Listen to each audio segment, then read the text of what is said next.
Good morning. আজকে আবার একদিন মর্নিংয়ে উঠে এসেছি ছাদে।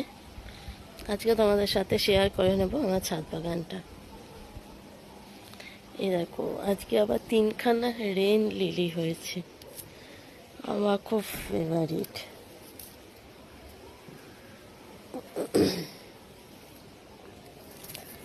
তার সাথে তো আছেই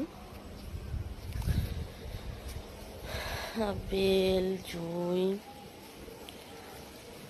জবাটা দেখো,